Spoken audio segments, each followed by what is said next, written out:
question in the back corner up there. I was wondering, and I'm not trying to put you on the spot here, Mr. Sullivan, if I could ask you a question. Sure. Since we have a professional aviation security expert here, in your opinion, again, I'm not trying to put you on the spot, do you think any effective airport screening system would include some type of profiling? Silly, why don't you pass the mic over to Brian, so because we all love that voice, Brian. Thank you. You know, as soon as you say the word profiling, it's like everything else that happens in our country. It's a red flag word, so one side lines up and the other side lines up, and everybody tries to gain political advantage with it. Let me try to explain profiling as best as I can. What you really want is to be able, like the Israelis do, to understand, they call it BPR, it's behavioral pattern recognition.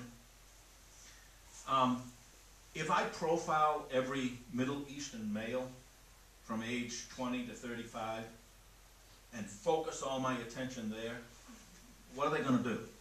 How do you beat that profile? Get Africans from Nigeria. Or an Irish lady from Cork who happens to be your girlfriend. You don't tell her, you load her up with explosives, she gets on the plane, they defeat the profile, they blow the plane out of the sky. So profiling doesn't work if that's all you use. If you focus all your attention on your profile, it's very easy for the other side to defeat the profile. On the other hand, it is simply common sense to recognize where the threat is coming from. One lady mentioned the airlines. What are the airlines afraid of with that passenger that came on board and didn't have their ticket or whatever when they got on the plane? Said the passenger was Middle Eastern. So what's the airlines afraid of? What's their first concern? Discrimination. Discrimination suit, large payouts, which has happened. So as people from both sides of the political aisle take advantage of that red flag word, profiling, and try to twist it to their advantage, where's the disservice? The disservice is everybody in this room. So that's the best way I can deal with profiling. You can't use profiling 100% because then it's easy to do. But at the same time, you've got to have a little bit of common sense and recognize where the threat is coming from. Well, I'm gonna try to bail Brian out a little bit too by saying that TSA is already profiling. They're profiling the wrong people quite deliberately. I mean, the security theater charge is real and it's intentional. And it's a byproduct of the fact that essentially TSA is charged as being a deterrent as opposed to being interdictive or as opposed to trying to actually catch people, which has so far been the role of the intelligence agencies.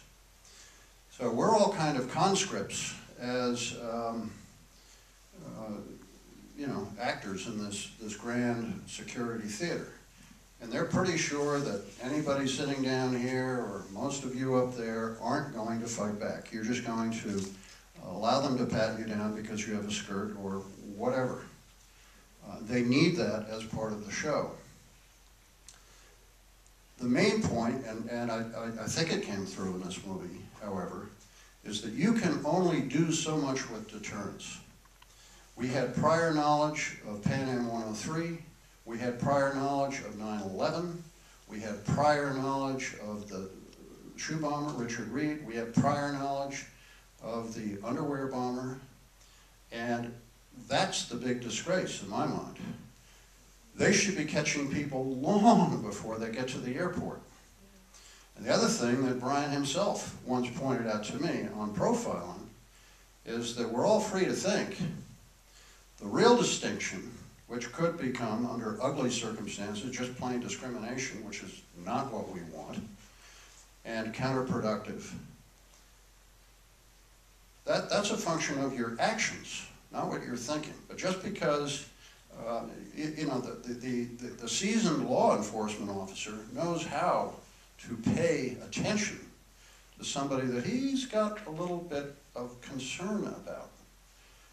As you develop it and you research that person, you watch him, you do things, and all of a sudden we have cause, which is the ticket out. I mean, you know, we're supposed to be able to act on cause. What we don't want is unwarranted profiling and action or arrest or interruption or harassment without cause, right? I mean, that's really the answer. There's another point about the profiling is, keep in mind the Stephen Bierfeld incident back in 2009.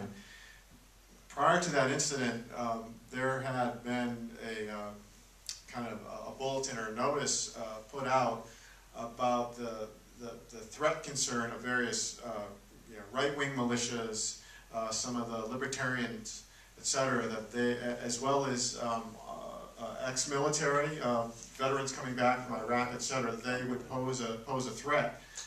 And Stephen Bierfeld was in St. Louis for a convention of the Campaign for Liberty Party. And so that's kind of an odd coincidence that, you know, not only are they focusing on the cash, which is absurd, but, you know, they zero in on somebody that's got campaign literature. He's got bumper stickers, T-shirts, he's got checks made out to Campaign for Liberty. So it's a very much a double-edged sword in terms of, we like to think that it could never happen here, but they've said that in a lot of other countries in times past as well. Two things. Is there still a dress